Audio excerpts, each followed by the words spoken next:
tapi dalam hati lubuknya dia itu sebenarnya ada kecemasan, kegelisahan, dan ketakutan tersendiri. Itu pasti ada di dalam hati ini ya, dan makanya dia itu sementara bersembunyi dulu atau menghilang ya, untuk mendapatkan kayak semacam ilham ya.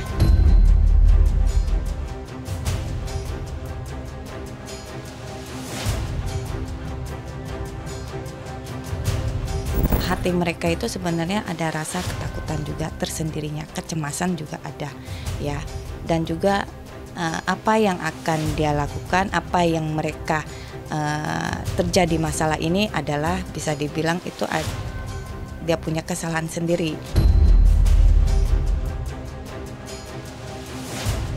Kalau dalam pandangan Islam hal-hal seperti itu nggak dibenarkan ya.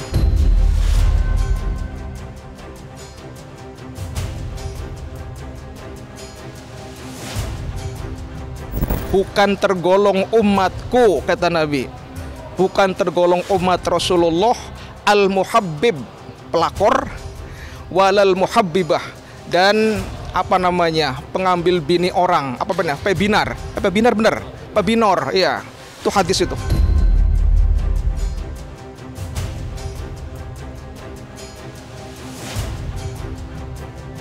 Karena kan segimanapun saya juga nggak mau dijudge pelakor gitu ya. Ini bulan suci Ramadan gitu, kurang baik banget kalau misalnya saya harus disebut pelakor gitu.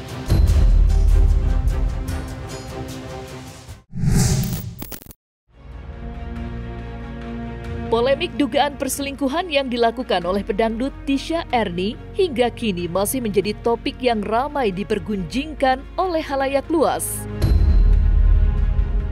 Bagaimana tidak, atas pengakuan yang diungkap oleh Emy BMJ selaku istri sah dari Eden Wong, kini kasus tersebut banyak menimbulkan teka-teki baru yang terus bermunculan. Puncaknya di mana Tisha Erni digadang-gadang menggunakan metode susuk untuk menarik perhatian lawan jenisnya, yang tak lain dan tak bukan ialah sosok Eden Wong. Namun, mengenai dugaan tersebut, Tisha Erni sendiri justru tak pernah muncul ke hadapan publik untuk memberikan klarifikasi atas skandal perselingkuhan yang turut menyeret namanya. Masih menjadi sebuah tanda tanya, apakah benar Tisha Erni tak muncul ke publik lantaran semua fakta yang diungkap benar adanya? Dan pada kesempatan kali ini, Chesan selaku anak indigo pun turut membaca tabir yang selama ini disembunyikan oleh Tisha dan Eden. Lantas, benarkah dalam waktu dekat Tisha Erni akan muncul ke hadapan publik? Sebenarnya dia itu sudah merencanakan juga ya, apa yang akan dihadapi ya, apa yang akan ditanyakan kepada semua orang terhadap dia itu udah dia rencanakan. Tapi dalam hati lubuknya dia itu sebenarnya ada kecemasan, kegelisahan, dan ketakutan tersendiri. Itu pasti ada di dalam hati ini ya, dan makanya dia itu sementara bersembunyi dulu atau menghilang ya, untuk mendapatkan kayak semacam ilham ya, kayak ilham, menanyakan spiritualnya dia, apa yang langkah dia lakukan ke depannya. Sebenarnya untuk mereka itu hati mereka itu sebenarnya ada rasa ketakutan juga tersendirinya, kecemasan juga ada ya, dan juga apa yang akan dia lakukan, apa yang mereka terjadi masalah ini adalah bisa dibilang itu dia punya kesalahan sendiri. Dalam sebelum melakukan kesalahan dia mungkin merasa dia bakal menang ya, tapi ya karena seorang doa istri ya terjemah ya, atau dibilang terjamah oleh yang Tuhan Yang Maha Esa, jadi terkabulkan. Jadi apapun yang bersifat yang kurang bagus akan berbalik kepada mereka berdua. Kalau saya lihat memang kalau dia memakai sebuah susuk itu memang iya ya, di kening, di mulut, sama di daerah tubuhnya juga ya, karena itu bersifat memikat lawan jenis. Jadi sebagai lawan jenis kayak cowok itu melihat dia itu kayak semacam kesemsem ya, merasa dia itu cantik dan juga merasa anggun. Tapi kalau kita dari pihak cewek lihatnya itu sebenarnya sih biasa-biasa aja sih, ya tidak ada tertarikan. Dengan kata untuk pihak cowok yang merasa ini cewek sangat luar biasa gitu. Karena kan untuk menyindang atau misalkan profesi dia kayak gitu, dia pasti harus memiliki guru spiritual yang cukup lumayan, bukan satu orang, harus beberapa orang itu. Banyak dari guru spiritual dia bukannya satu orang, itu banyak. Saya lihat dari pandangan mata batin saya itu sekitar 3 orang. Kalau saya lihat itu dari Jawa itu ada, terus juga yang lebih ini lagi dari Kulon juga ada. Jadi kalau untuk bilangnya susuk yang dia kenakan itu memang untuk setiap bulannya itu pasti ada ritual khusus. Makanya dia untuk setiap malam Jumat Kliwon atau mungkin ada bulan-bulan tertentunya kayak macam bulan merah itu dia harus melakukan ritual khusus buat untuk mempercantikkan diri dia lagi ya, terus bisa kita bilang ngecas lagi biar energinya full lagi. Sebenarnya kalau kita biar tidak terpengaruh kayak gitu, satu, mental kita harus kuat, iman kita juga harus kuat ya. Terus kedua, hitungannya kita harus banyak berdoa, jangan sampai kita terkena sihir-sihir atau dibilang barang-barang yang kayak gitu. Jadi yang paling pertama itu adalah iman kita.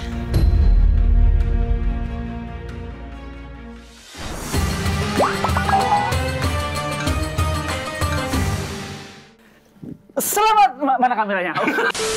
Menurutmu musik itu halal atau haram? Wah, gue susah tuh jawabnya tuh. Coba. Serius? Bisa, coba. Oh, ada yang bisa. Bisa. Masa nggak mau dicoba? Coba dong.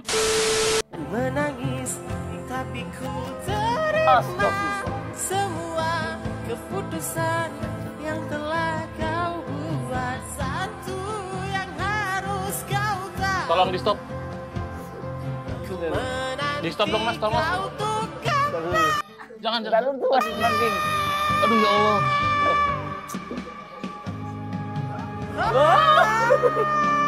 Mas tolong mas, stop mas. Panas.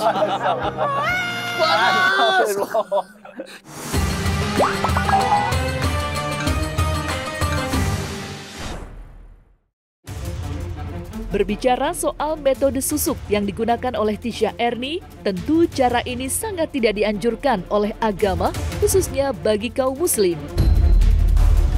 Sebagaimana hal itu juga yang dijelaskan oleh Kiai Haji Zamroni Anas, yang turut menjelaskan arti susuk menurut ajaran Islam.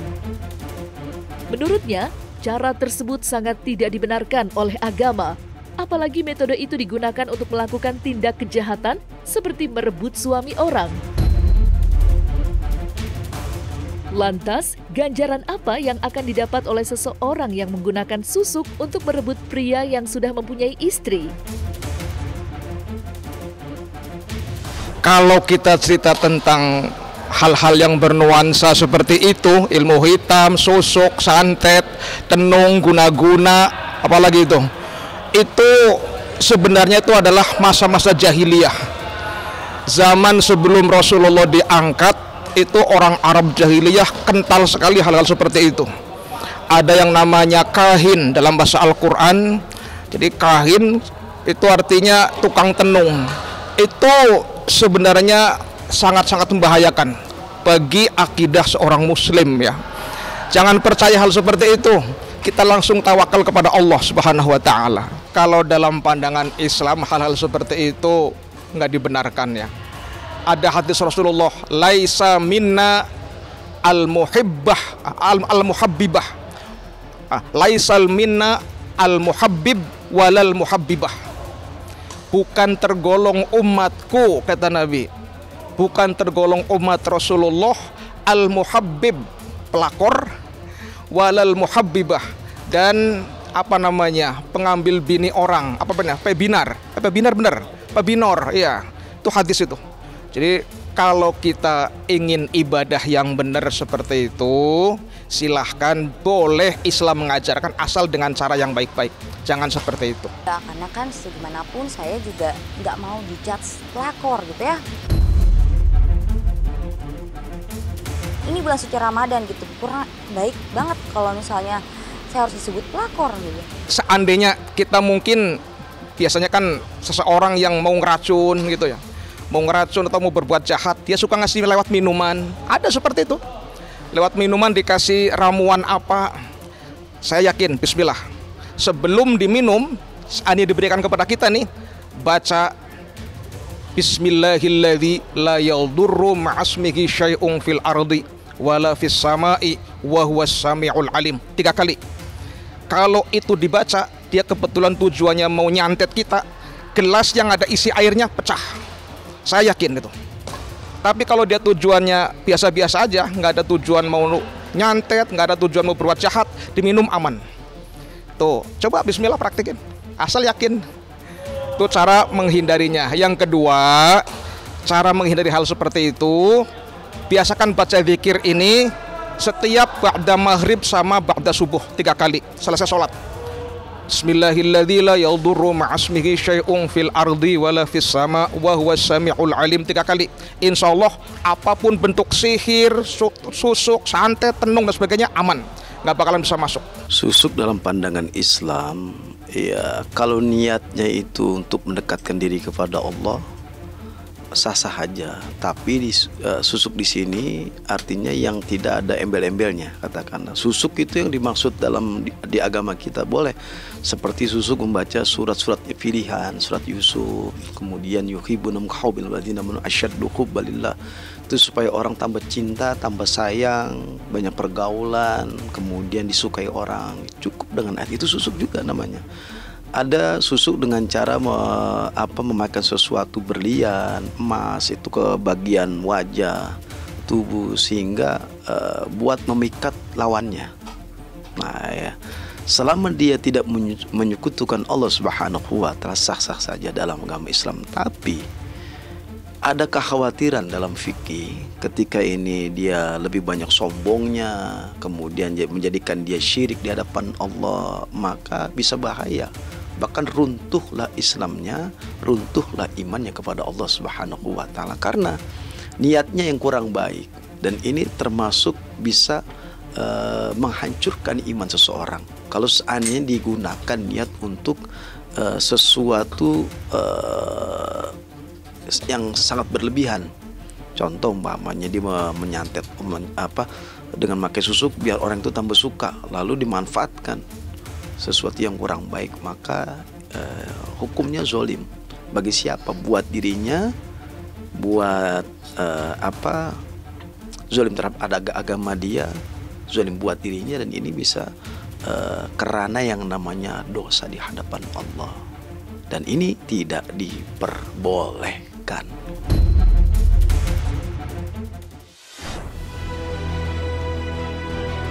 Kasus dugaan perselingkuhan yang digadang-gadang dilakukan oleh Tisha Erni belakangan juga ramai diperbincangkan.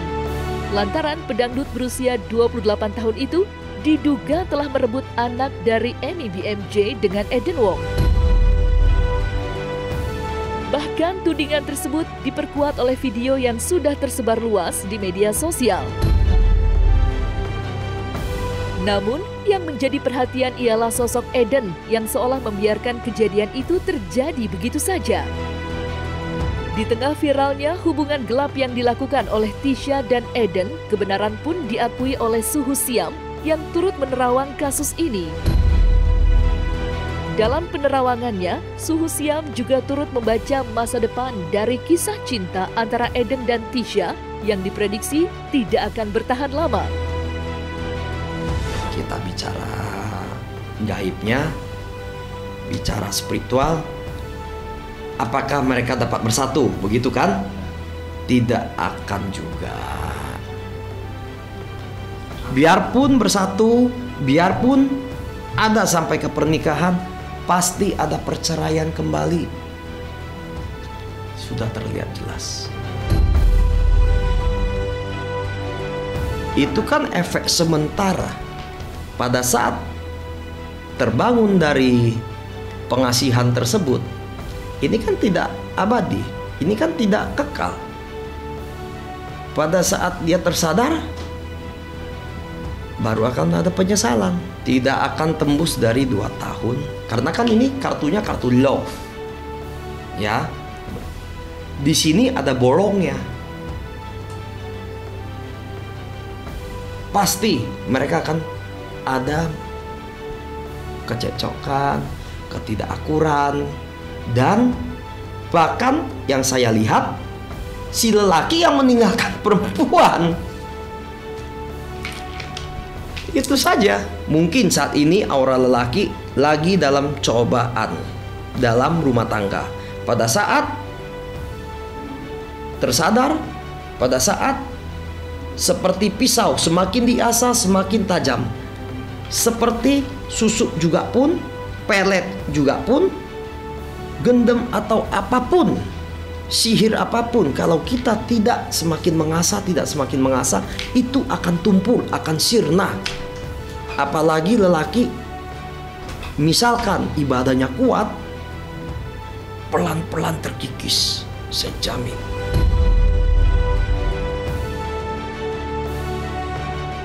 Yang dari saya lihat dari sini, si wanita yang merebut suami dari kepala rumah tangga ini memakai kambing, menumbalkan seekor kambing untuk mendapatkan apa yang dia inginkan.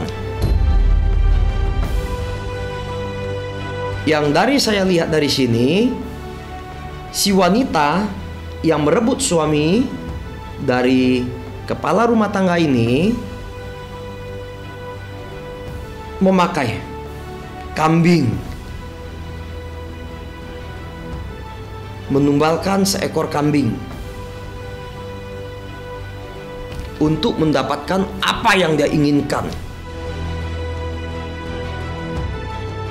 Di sini ada pemandian bunga, ada pemasangan badan, ya, dan di sini juga ada gurunya, ya. Jadi segala hal apapun yang dia jalani pasti dia ada guru konsultasinya, guru spiritual beliau. Ini kartunya terjelas sekali unsurnya. Bagi yang orang ngerti, yang bisa membaca dengan daun sirih pasti akan paham. Terlihat sangat jelas beliau ini memakai pasangan. Ada susuknya, ya, pemanis. Ada tujuan tertentu untuk target. Biarpun dalam ibaratnya dalam karirnya mungkin, tetapi di makna dari sana kan ada pengasiannya, kutipnya begitu. Pengasian terutamanya pemikat. Jadi setiap target yang kena itu akan merasa nyaman, menyukai. Biarpun dia sudah ada berkeluarga, pasti akan hancur. Di perempuan ini dia memiliki pemanis, sedangkan lelaki, kenapa pertanyaan saya dia berani dan mau dalam hal kok mau sih ambil resiko ini? Berarti kan ada sesuatu, sudah tumbuh rasa, sudah kena magnet ibaratnya. Yang lelaki ini memang benar-benar tersemsem, ibaratnya itu masuk ke tulang. Pemanisnya, pemikatnya, ya kan, pengasiannya itu benar-benar terikat ke hati lelaki. Dari sini ini tidak bisa dibohongi.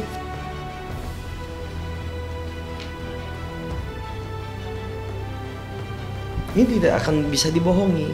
Biarpun ini ada kartu tempel anaknya loh. Nih, saya tunjukkan. Jadi si lelaki memang sudah ibaratnya terpincut juga dengan pemikatnya.